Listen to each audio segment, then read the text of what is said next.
Hi, I'm delighted to welcome Nicholas Barton, founder of the Barton Partnership, to come and have a chat with me. Hi, Nick. Hi, Craig.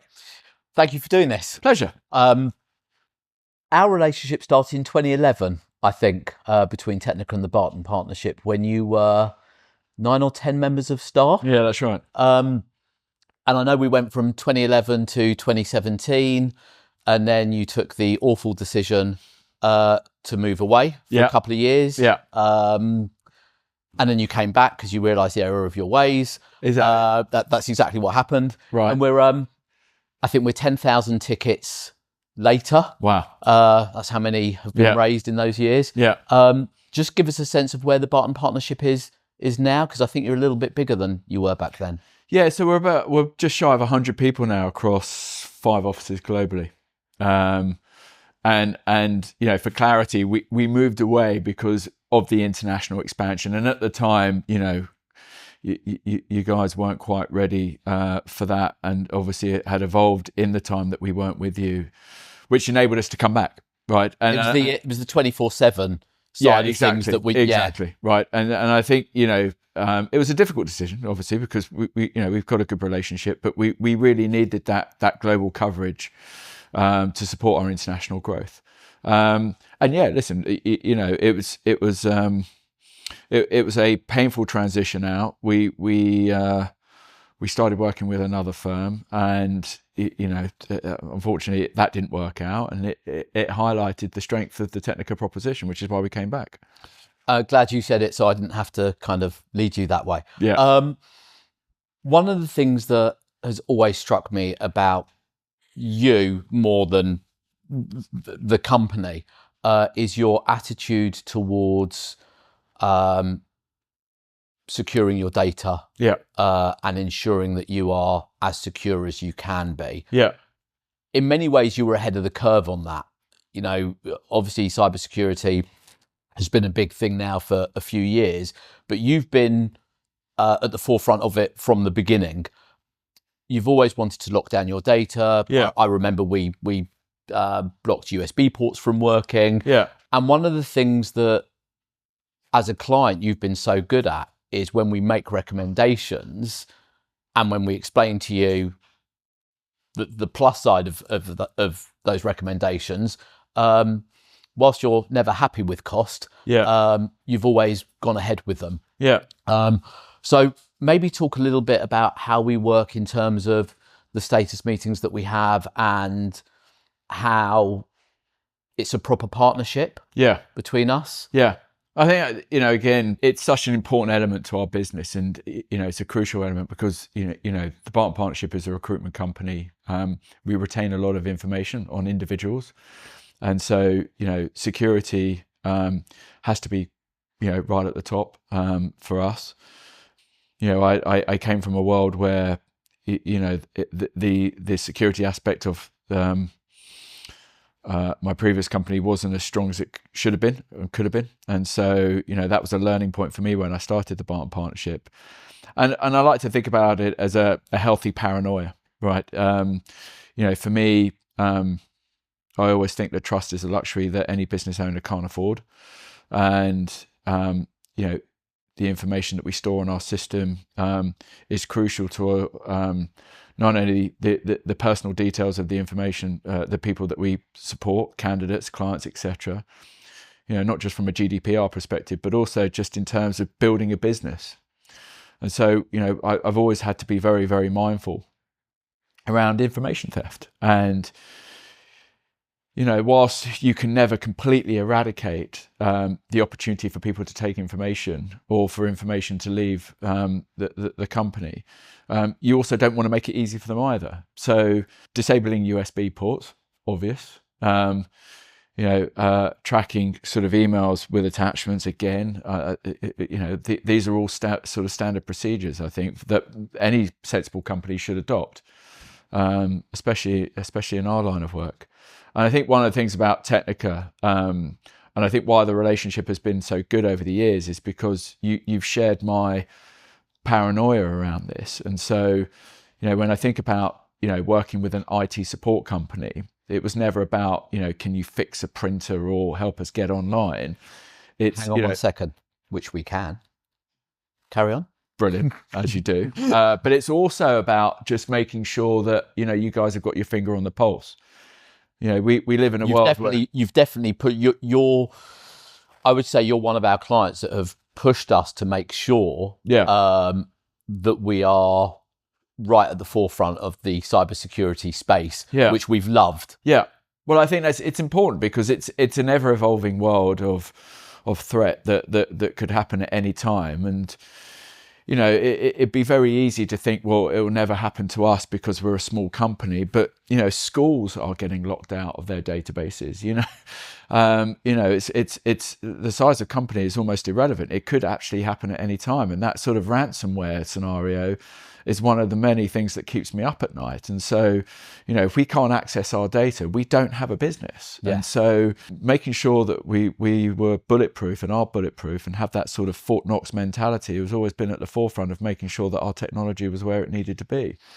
So, I mean, as a client, you have support with us, you have 24/7 support with us, and you have our cybersecurity package taking you to Cyber Essentials. Yeah.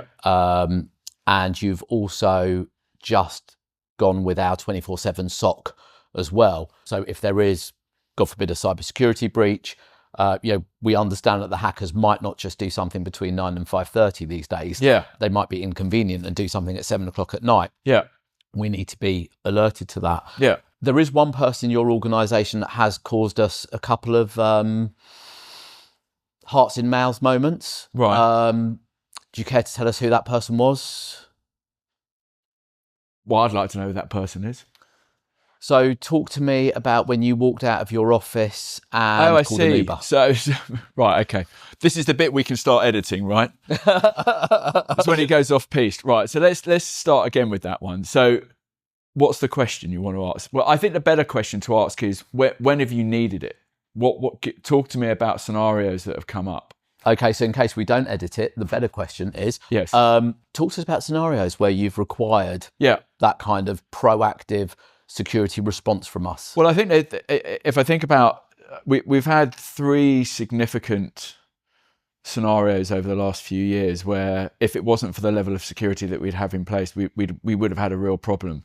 Firstly, as with any company, we will let people go if they're not performing, etc. We've had a couple of instances where the individual that we were letting go thought that they could send themselves, spreadsheets of information.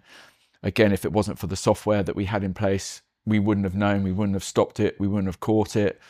That in itself is game changing.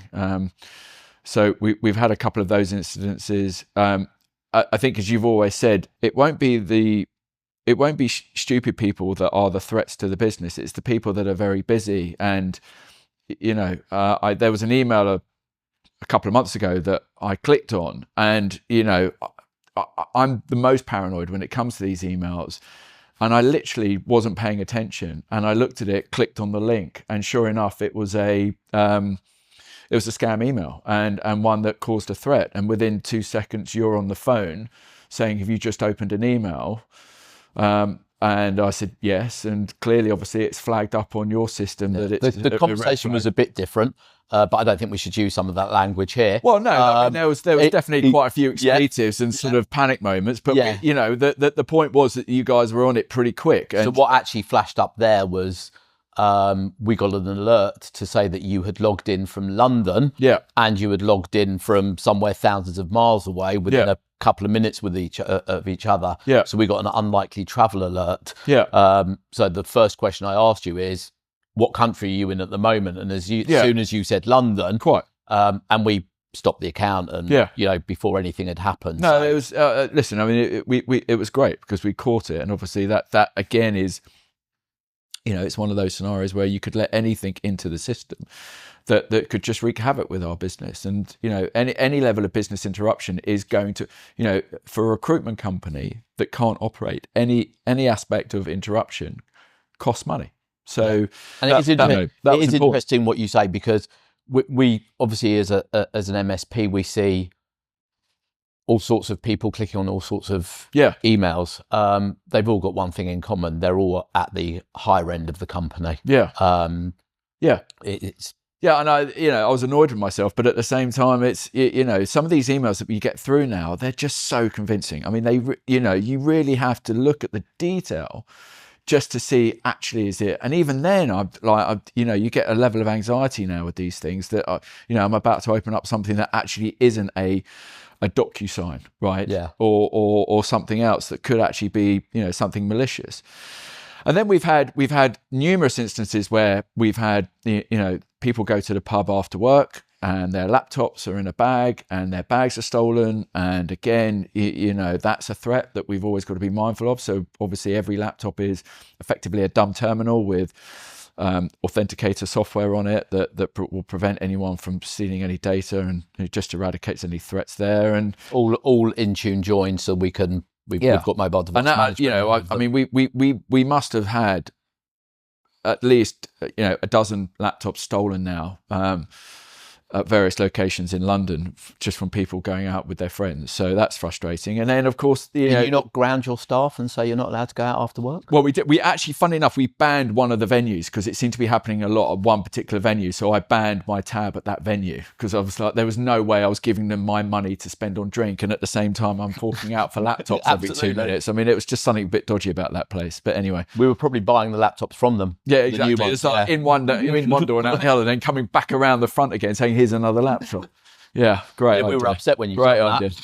that. And then my phone was stolen, and that was a shocking scenario because again, you see about it on in the press with these kids on bikes that just come out of nowhere, and literally that happened to me right outside the office. And again, the frustration with insurance is expensive, right? And no one wants to pay for insurance, but you want it when you need it. And so to your point around the cost of, it isn't cheap. It is obviously frustrating that we've got to spend that level of money, but then when you need it, it completely eradicates those frustrations. And again, when my phone was stolen, you guys really stepped up. And the most important thing is that it's the accessibility, right? I was able to speak to you very quickly.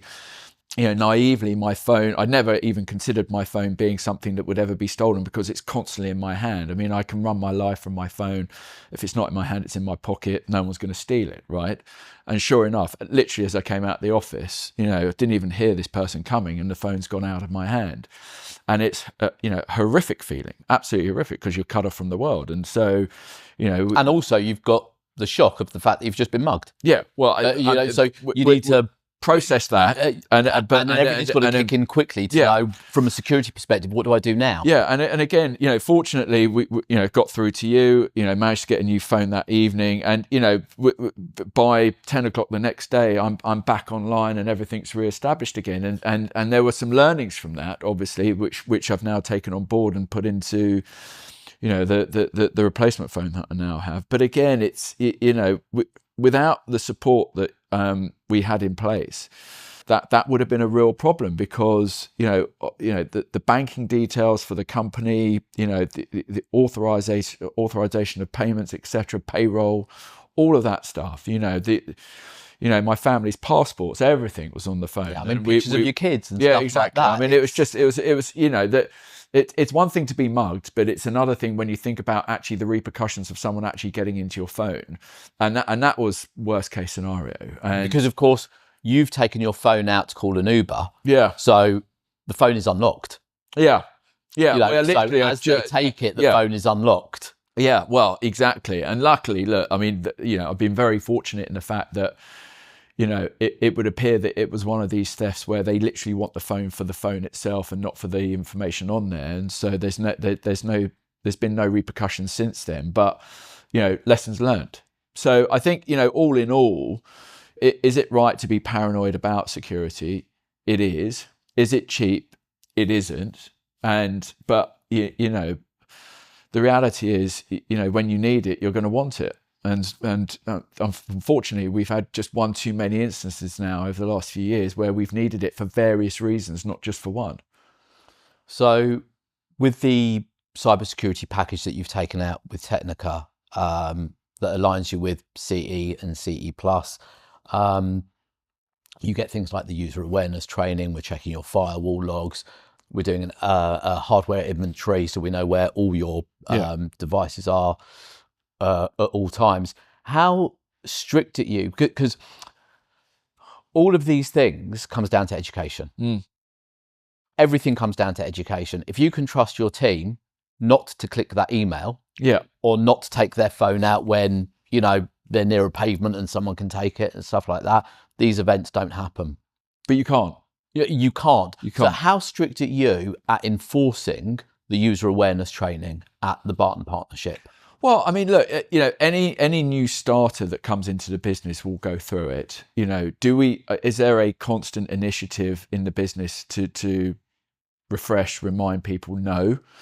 I mean, when my phone was stolen, obviously it brought everything back to the forefront again in terms of, you know, are we set up? Is everyone aware? You know, I gave a talk myself to the floor because, you know, again, it's, you know, I say we've got kids. I mean, anyone below my age is a kid. But I mean, you know, we've got these young 20-year-olds, right, that walk around. They have no credit cards on them, right? They have no payment system other than their Apple Pay and their phone. And I said to him, what happens if your phone gets nicked? How are you getting home, let alone calling anyone to shut your... Do you know your Apple ID? Do you know your login details? Are you all set up? Did you know that your apps themselves can be facially locked, not just the phone? Like your photos, for instance. And so all of this stuff just comes through. But the problem is you say it once and you think they've got it. And they probably will do something about it, but then they forget about it, right? Which is the importance of the, you know, the user awareness videos going out every couple of weeks and trying to ensure that the team are doing them. Because whilst I get that they kind of appeal to the lowest common denominator, they're not, you know, you watch a 2-minute video of, you know, talking about Cyberto coming in to attack you. But they do act as a useful reminder. And if you're doing them every couple of weeks, when you're in that internet cafe, I'm showing my age there. If you're using Wi-Fi whilst having a coffee somewhere, don't leave your laptop unattended. Don't connect to the Wi-Fi, public Wi-Fi, and expect to have a secure network. That one's the biggest challenge, I think, because I still struggle with that one. If you go somewhere and you don't have mobile reception and you need the Wi-Fi and it's an unsecured network, what choice do you have? And so, you know, I think that is still the gap in our game from a security point of view, which I don't know where the solution is, because if you need internet access and it's unsecured, you don't have any choice. And so you've got to, unfortunately, you've got to roll the dice on it. You just have to be careful what you're doing. Right. I think that covers everything. Okay. Thank you so much for Pleasure joining me today. And lovely to sit down and chat with you. And you. Thank you very much. Thank you.